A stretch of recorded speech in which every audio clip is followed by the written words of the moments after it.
everyone. This is Karyn-Grace Clark. I'm the Program Director for GOLD Lactation Online Conference, which you can head over to our website and see all the wonderful things we have going on with our conference this year at www.goldlactation.com. I'm here today talking with our Public Relations Coordinator, Fiona Lang-Sharp, and we've been really busy behind the scenes getting the conference ready for you, recording our add-on packages and training our speakers. It's always a fun but very intense time. And actually, Fiona, I missed some of last week's vibe because I had some things going on personally. So I was hoping that you could tell me a little bit about what was going on for the GOLD team in the background and what type of interesting topics we have going on based on your experiences with our speakers so far. Fiona. Well, we've been doing some of the package recording, and we were doing the preterm package when Jill and Nils Bergman came to my desk, and I was pleasantly excited to see them. But I was really curious. I'm very familiar with their work, and I've heard them speak before, and I thought, what am I going to learn? You know, skin to skin, kangaroo care, you know, how much more do I need to know? But interestingly, they do such a good job, KG, that they drew me in, both of them. But let me start with Jill's topic. Okay, this is her title of her topic: Improving NICU Outcomes by Including Parents in Developmental Care.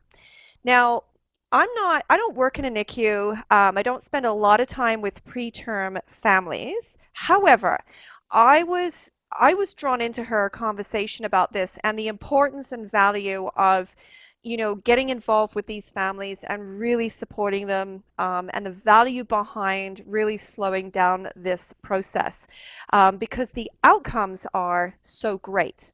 When you take the time to spend the time with these families and really get involved in what's going on for them and just supporting them in this very stressful time. And so it was just, again, she, to me, came across as such a great speaker, and I loved the topic. I mean, she was great, and she's so good to work with. So that was the other thing. So it's, for me, I was pleasantly surprised, not thinking that there would be a lot to get out of it, but yet just loving listening to her. And she took it to a whole new level in terms of learning about, you know, our survival rates. You know, I didn't know 1 in 8 babies is born premature. That's a high number, don't you think? Absolutely. I had no idea that it was that high. Yeah. So, you know, these were the things, and so I thought, well, you know, I really need to be prepared. That's kind of where it struck me, you know, that she gave me that hunger to learn more. And so as she got into her conversation, you know, she was talking about the cortisol levels and, you know, the stress levels in the babies and how that is impacted. So it's really important that if we're in these situations, and I know there'll be lots of people listening that do work in NICUs, and will understand and get knowledge from this as well. But if you're wondering about, you know, not working in a NICU or not really being familiar with preterm, I think this is really worthwhile. It's a good listen. Awesome. I'm really looking forward to that as well. I know, you know, there are times where as a healthcare professional working in a particular specialty, a particular discipline, or a particular way that people receive their healthcare, we sometimes think that other aspects of healthcare aren't important for us to learn about. And I agree with you, Fiona. I think that's maybe a misconception. I think we do, especially in the lactation field, really do need to understand what some of the challenges are for some of the other, you know, types of experiences that maybe we don't work within often, but we do need to understand as we support parents throughout their whole journey.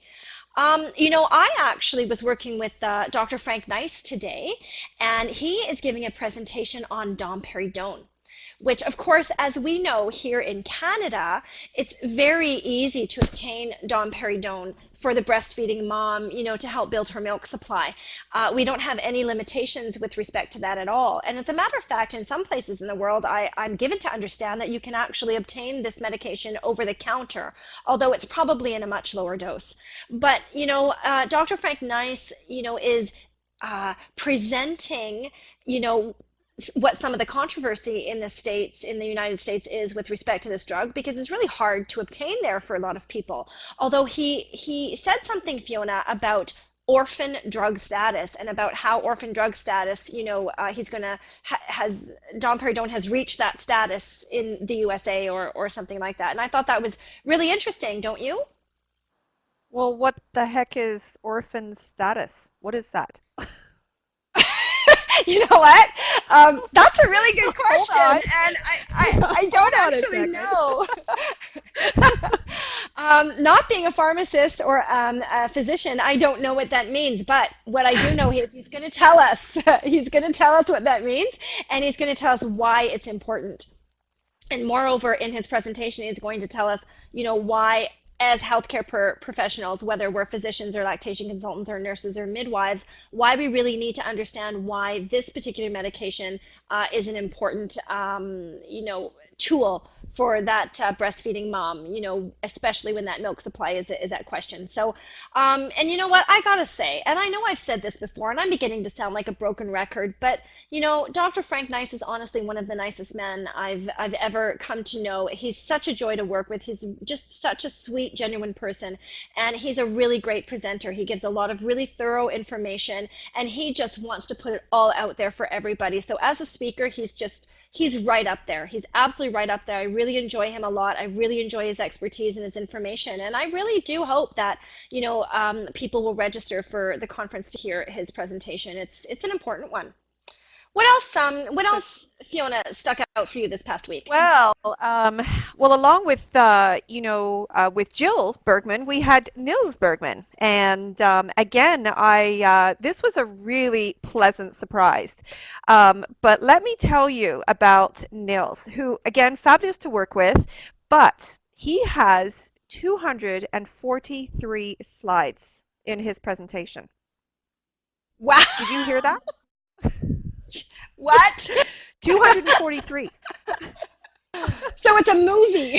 So I'm like, so is this a 4-hour recording, or I wasn't sure, but and I made fun of him because I was like, we're going to be like speedy on this, but it was amazing. And he was actually an hour on the nose for his recording, so he did due diligence. But let me tell you, and he says something in his recording, because this is a pre-recording for the preterm package, so we've already recorded it. But he says to the delegates, because I did make fun of him, that they could pause during the session in order to read his slides. So first of all, what you need to know is that he didn't go over the top, and I guess that was my concern, was that this would just be too much or overwhelming and so forth and so on. He did an incredible job of presenting in his session, and I was able to keep up, which sometimes is a little bit of a surprise, especially doing these recordings back to back.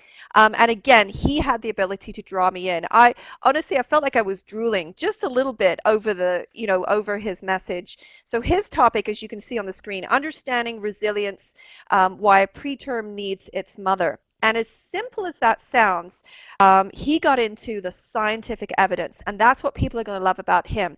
And it wasn't boring. It was extremely engaging. Like, I'm talking, I think people know that, Nils is a good speaker, but I didn't know how he was going to be online. He surprised me. I've got a whole page of notes, which I won't go through, but that's how engaging he was. I was writing notes through the whole thing, And so one of the things that struck me, this was the takeaway that I got from this. I'm going to read it to you. You have to listen. Yeah. So yeah, resilience equals the capability to maintain healthy emotional function in the aftermath of stressful experiences. And so his takeaway to me was just phenomenal, because it was all about how you could maintain this emotional, healthy, functional behavior after you had been in an extreme circumstance. Now, we know today how many of our mothers are in stressful situations. Some of them are in, very, very difficult situations, perhaps during their birth, post-birth, and then these preterm infants.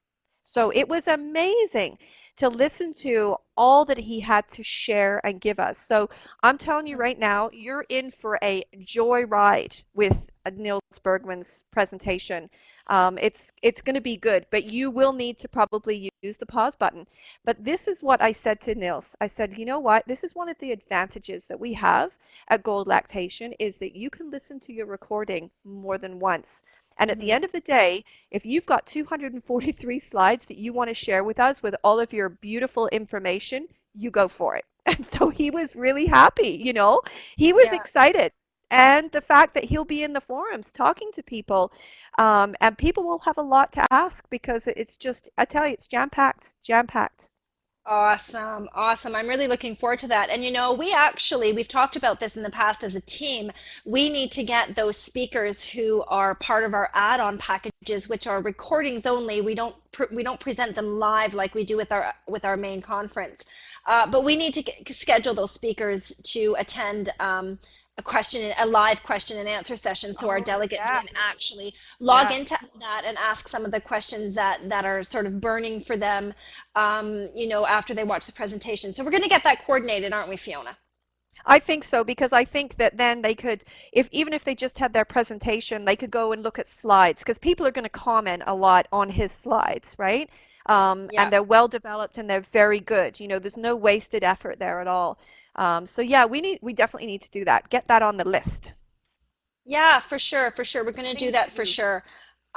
You know, and I'm really excited that both Niels and Jill are part of this conference as well, and that they're doing, you know, some really important topics on our preterm add-on.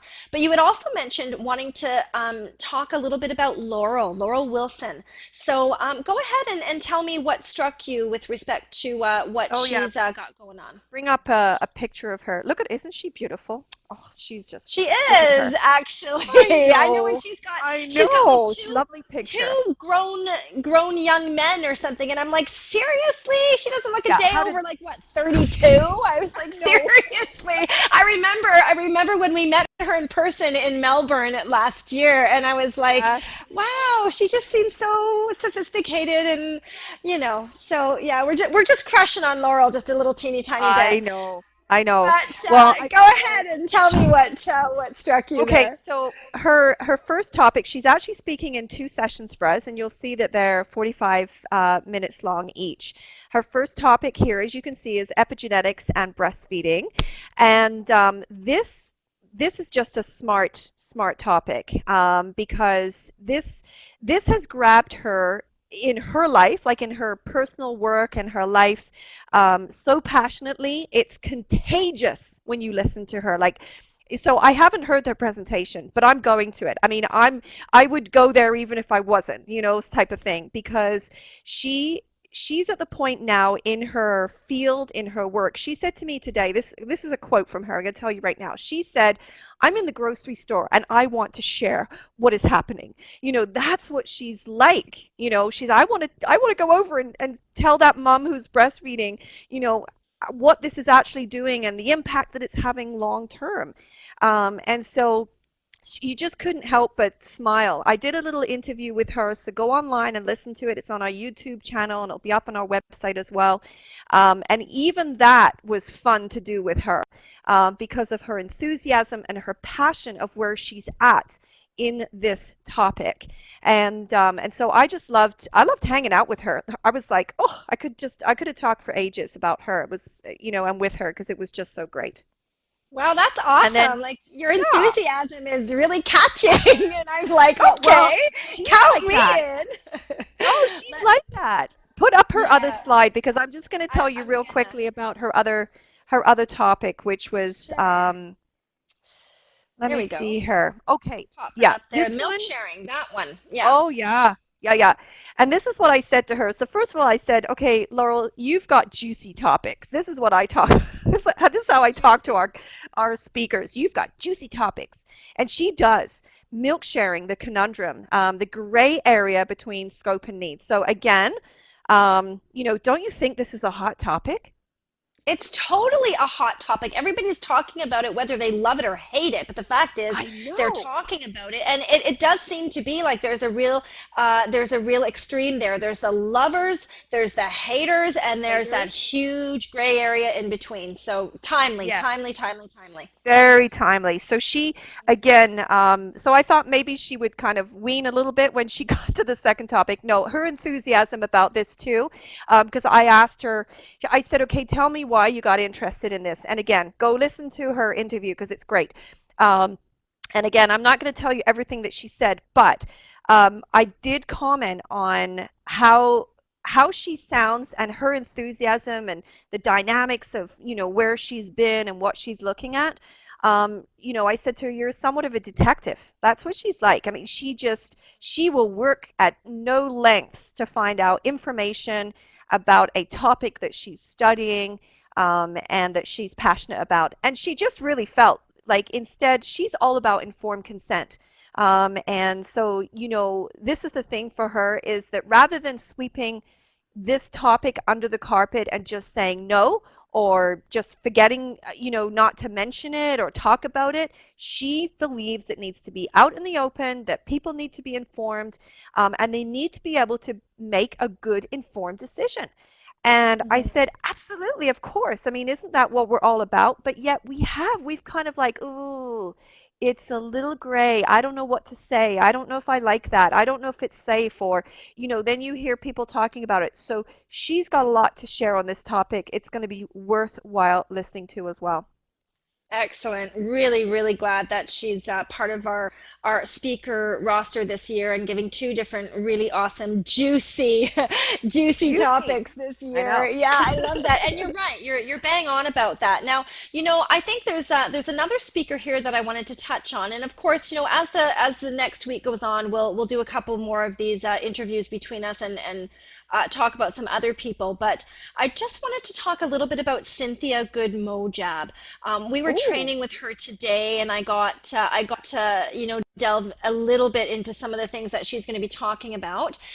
And the first presentation, she, like Laurel, Cynthia is giving us two different presentations this year. And the first one is called "It Wasn't Supposed to Be Like This: Traumatic Birth, Traumatic Stress, and Breastfeeding."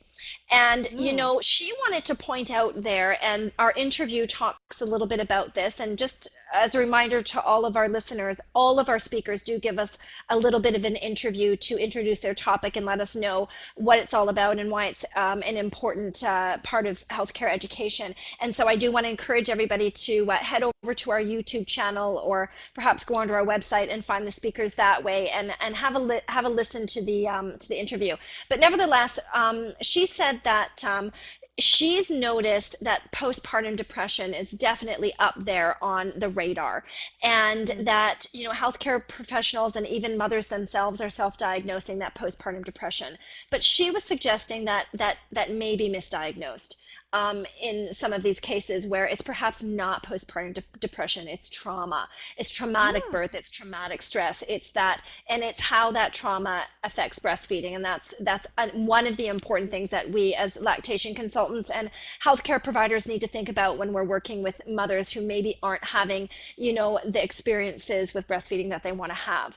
But I was asking Cynthia about that, and I said, well, what is that all about, and why is this happening? And she said something really important. She was like, well, in healthcare, we tend to focus on the product and not the process. Ah, interesting. Yes. And I was like, oh, she's so right. And that's one of the reasons why when we often go to the doctor, we'll get prescribed a pill or something like that. So much so that we often ask for it. Doc, I want this, give me that, but really a lot of healthcare isn't about the product, is it? And I don't just mean the product of medicine, Fiona, but I just mean about the situation itself. It's not so much about the end result or what started it, but it's about that process. Yes. And I think we need to understand that process better. And then something else she said that was really important that I just want to drive home here with respect to this particular presentation was that healthcare providers tend to forget about the human experience.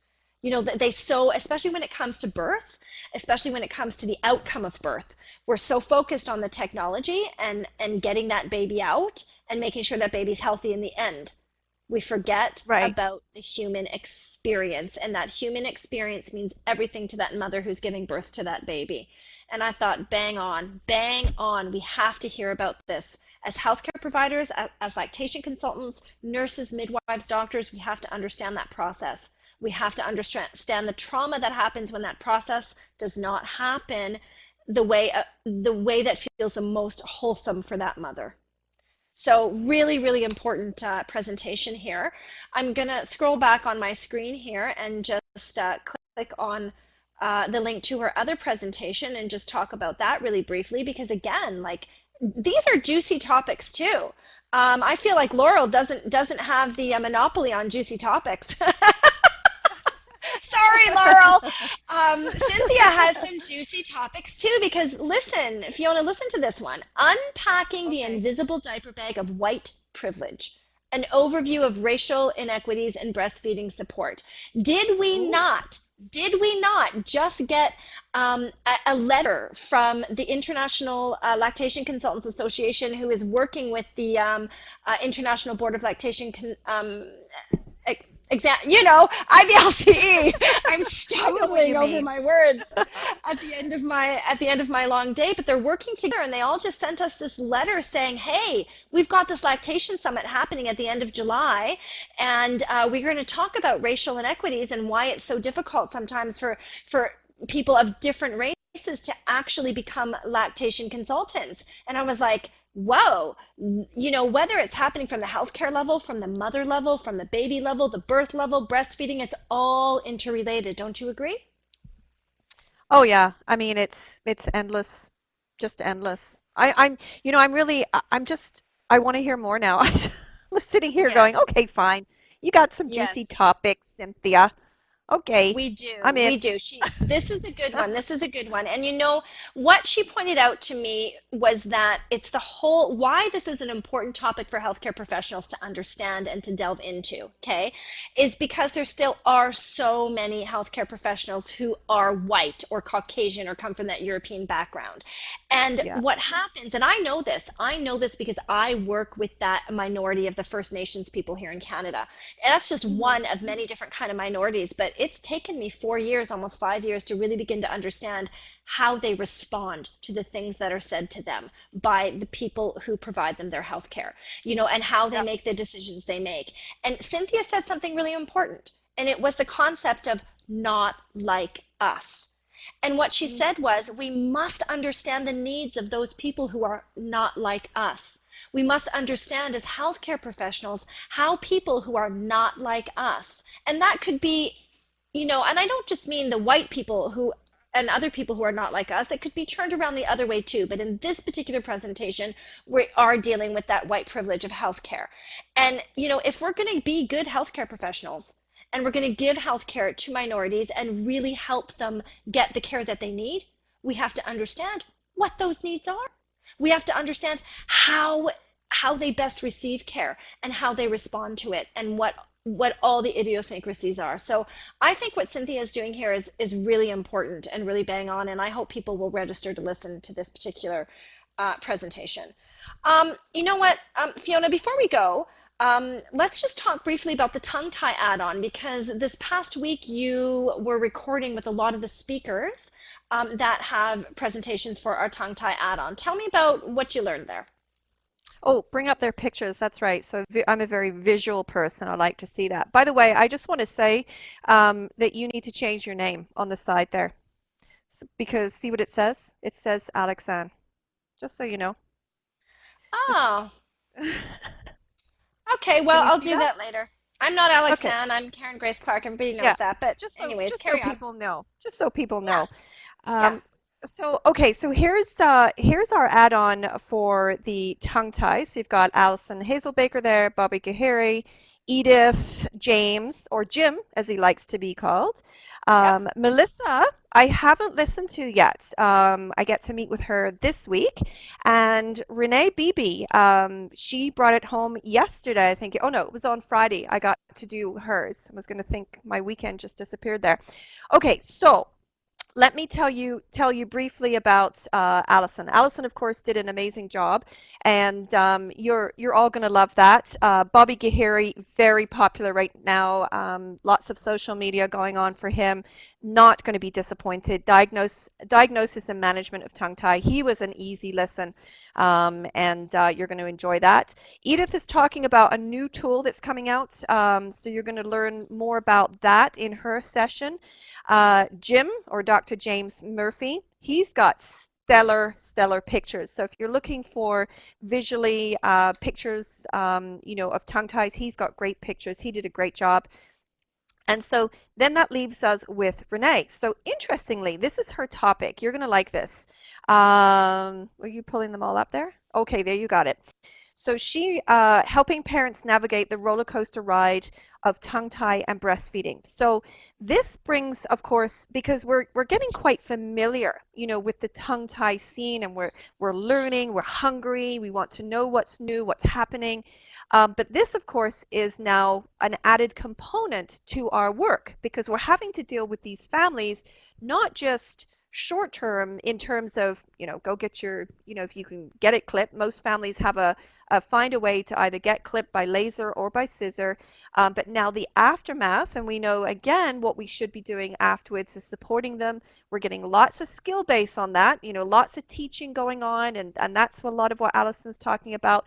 But Renee took the emotional side. And this is something that up until now I haven't seen a lot about, and we're all feeling it, we're all sensing it. I'm, coaching mothers. Even today I had to send another email. And so this is good, because this is a conversation that needs to start taking place, because we need to set some protocols, and we need to have some understanding how these families are doing, because it doesn't always resolve the problem. And they're already sometimes so raw, when we get to them, that even if it is, if we get a baby that's better organized at the breast, and after perhaps, having the clip done, these families have been through so much. These mothers are so drained, because perhaps it wasn't identified early enough, or perhaps there was ongoing issues, whatever it was. Perhaps some of these moms are not even breastfeeding, they're pumping, full time. So there is a lot to be talked about in this component, of afterwards. So, again, really, I'm looking forward to, you all having an opportunity to listen to this and engaging about it. So I'm going to challenge you, if you're listening today, go into the forums after you've listened to Renee, and get in there and start talking about this topic, because we need to get ourselves together on this. That's what I'm going to say, because there needs to be good conversation about how to support these families long term when they've gone through this experience. Thanks for pointing all of that out, Fiona. I think you have a really good point. And, can I make a confession? Okay, just this once. I got to tell you that, I've been working with breastfeeding families for about 20 years now. Two of my children are tongue-tied. One of them I only just discovered, about a year ago. And now I know what her breastfeeding problems were way back then, but I never even considered tongue-tie with her, because it's posterior tongue-tie. It wasn't a classic presentation, not very obvious. Sure. It wasn't until, listen, you're gonna laugh. Because my 13-year-old son was born with a very classic tongue-tie, like the heart-shaped tongue, couldn't stick it out properly, all that kind of stuff. I actually didn't have him treated when he was a little boy, because a healthcare provider told me if you're breastfeeding it doesn't hurt, it's fine. It hurted me for about 3 days when he was first born, but I had smaller breasts, and I was a really experienced mom, and I just knew what to do, and I just figured it out, and Daniel and I figured it out, and so we didn't have him clipped. But I wish now that I had of, because now he's got orthodontic issues because of his tongue tie, and it's just a long story. But anyways, I finally had him done, in Vancouver when he was 13, because I had to wait until he made the choice to do it, because once you wait a few years, they're a little bit resistant. But It wasn't until after I had Daniel done that my boyfriend said to me, well, you really should get Shekinah done too. And I was like, and that's my daughter. And he was like, and she's Right. 16. And I was like, what are you talking about? She doesn't have a tongue tie. He's like, yeah, she does. She totally has a speech impediment, so she's probably tongue tied. And I was like, and remember, I've been doing this for a long time. You know, he and I've been together for 4 years. And he hears me talking about tongue tie all the time and how so many of the clients I work with have tongue tie because that's what's being referred to me nowadays. And I was like, Right. I just poo-pooed him. I was like, you are full of it. She's not tongue-tied, whatever. He's like, she has a speech impediment. And I was like, no, she doesn't. She did when she was a little girl. And then I was like, oh. He's like, no, honey, you don't hear it. You don't hear it because you're so used to it. And I was like, look, she just slurs her words a little bit when she's tired and lazy. And he's like, Right. no, she talks like that all the time. It's just that sometimes it's worse than others. You just don't even hear it. And I was like, oh. So sure enough, I go home that day and I was like, lift up your frickin' tongue. And sure enough, Wow. he's right. My daughter, who's 17 now, I said 16, she'd kill me. She's 17 now. This was when she was 16. She had Right. difficulties breastfeeding, and you know what those difficulties were? She breastfed awake. She Oh. never breastfed to sleep. Breastfeeding was never relaxing for her. Mhm. She had to be so aware of what she was doing when she was feeding that it was like, oh, I'm eating. I can't relax here. Guguk, guguk, guguk. And she had to just deal with it because it was the only way she could comfortably get the food, you know, into her body. I didn't know then that it was because she was tongue-tied. I had no clue that her fussiness was because she was tongue-tied. No clue. No clue. I think this is amazing because if you think about it, I mean, this proves a point. Not that you're stupid, by the way. So, What? it, Now you tell no, I me. said I'm not. I said you're not. I was just going to say it proves a point that, you know, as lactation consultants, that we're always learning. And I'm so glad that you confess that because quite honestly, I mean, I too found a tongue tie in my, well, when I found it, it was 3 years ago, but I had already started treating, you know, tongue tie. And I didn't realize that my own son had it, and he had some of those issues. I didn't actually have any pain while I was breastfeeding, so you know, didn't equate it to that. But he does have problem with his saliva, which is one of the issues long term that can come up if you don't get it treated. Interestingly, and he still does. He still has a saliva issue. And but anyways, the long and short of it is the fact that this topic is so huge. It is every year there's something new that we're learning in this preterm package. You know, if you think you know it all, you don't. That's the whole point here. You don't. You know, I challenge every single one of you, come, because there will be something new that you will learn from this preterm package that we have. And it's meaty. I'd say this one is meaty, not juicy, but meaty. Okay. Yeah, and with the tongue tie one too. I think the tongue tie one is really super meaty as well. I think we're really delving into and really giving healthcare professionals all around the world an opportunity to really explore these topics a little bit more. And you know, I actually wasn't finished with my confession. We'll end with this because my confession is that even though I myself have had 2 children that were tongue tied, and even though I've found a lot of tongue tied babies who were having difficulties, you know, throughout my 20 years in this breastfeeding, you know, world, I still find myself flabbergasted by this condition and what to do about it, how to find it, whether or not to know what all the idiosyncrasies are and all the effects are.